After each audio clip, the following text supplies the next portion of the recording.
नमस्कार सभी को। दोस्तों, जब हम मिडल ईस्ट की बात करते हैं तो चाहे वहां पे कितनी भी अनिश्चितता हो, कितने भी वार होते हो, लेकिन एक चीज का नाम आपने सुना होगा, मुस्लिम ब्रदरहुड। कुछ देश ऐसे हैं जो हर जगह कंधे से कंधा मिला के खड़े होते हैं, एक दूसरे को भाई मानते हैं। एग्जाम्पल के लिए सऊदी और यूएई। लेकिन 30 दिसंबर को यमन के आसमान में सऊदी अरब के फाइटर जेट्स ने जो आग बरसाई है ना, उसने सालों की इस भाईचारे और दोस्ती की पूरी कलई खोल दी है। तो हुआ क्या है, मैं आपको जल्दी जल्दी बता देता हूं। देखिए, सऊदी अरब ने यमन के मुकाला पोर्ट पे बमबारी की, लेकिन यहाँ पे निशाने पे हूती नहीं थे, यहाँ पे निशाने पे थे यूएई से आई बख्तरबंद गाड़ियां और हथियार। तो सऊदी अरब ने दावा यह किया है कि जहाजों के जो अंतरराष्ट्रीय नियम है उसकी धज्जियां उड़ाते हुए यूएई ने अपने जहाजों के ट्रैकिंग सिस्टम को बंद कर लिया, ताकि किसी को पता ना चले कि ये कहां से आ रहे हैं, इसमें क्या है। और जैसे इन जहाजों से भारी मात्रा में अत्याधुनिक हथियार और कॉम्बैट व्हीकल्स उतारे गए, वैसे ही सऊदी अरब ने इसको अपनी नेशनल सिक्योरिटी का खतरा मानते हुए अपने लड़ाकू विमानों से मिनटों में इनको तबाह कर दिया। अब अगर आपको ये लग रहा है कि वेट, सऊदी अरब और यूएई तो काफी क्लोज है ना, तो इनके बीच में ऐसा क्या हो गया कि यूएई के हथियारों को सऊदी अरब डिस्ट्रॉय कर रहा है। तो देखिए, बात यह है कि जब हम यमन में आते हैं ना, तो यहाँ पे सऊदी और यूएई के इंटरेस्ट अलग अलग हो जाते हैं,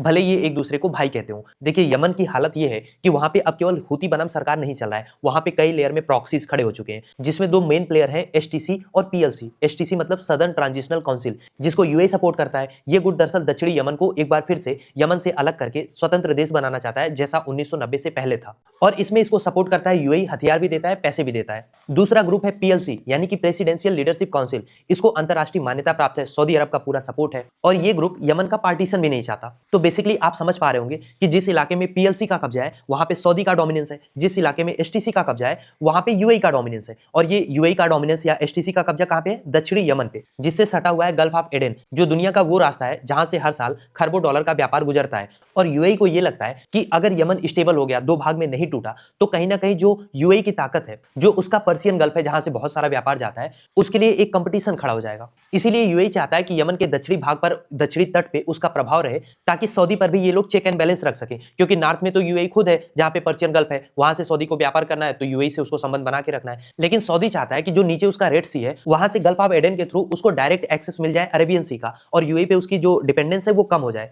तो बेसिकली दो भाई यमन की जमीन पे इसी मैक्रो इकोनॉमिक्स की जंग लड़ रहे हैं। तो आई होप अभी आपको चीजें क्लियर हो गई होंगी कि लड़ाई किस लिए हो रही है। तो फिलहाल के लिए यूएई ने तो अपनी टांग पीछे खींच ली है, वो कह रहे हैं कि हम अपनी सेना जो बची खुची है यमन में उसको भी वापस बुला लेंगे। लेकिन दरअसल यहाँ पे यूएई की चालाकी है, क्योंकि अपनी ऑफिशियल सेना भले ही वो वहां से बुला ले, लेकिन जो एचटीसी के 2 लाख से ज्यादा लड़ाके हैं उन पे पूरा प्रभाव तो यूएई का ही है। अब यूएई जब अपनी सेना ऑफिशियली वापस खींच लेगा, तो सारी जिम्मेदारी सऊदी की होगी। कल को अगर यमन में कुछ और होता है तो उसका सारा ब्लेम जो है वो सऊदी अरब पे जाएगा। खैर, बॉटम लाइन ये है कि खाड़ी के ये अमीर देश कभी भी यमन की संप्रभुता का सम्मान नहीं करते। अपने अपने फायदे के लिए ये यमन को बस मोहरा बना के यूज करते हैं, कभी ईरान, कभी सऊदी, कभी यूएई। खैर, आप क्या सोचते हैं इस टॉपिक को लेके? लिखिए अपनी राय कमेंट बॉक्स में।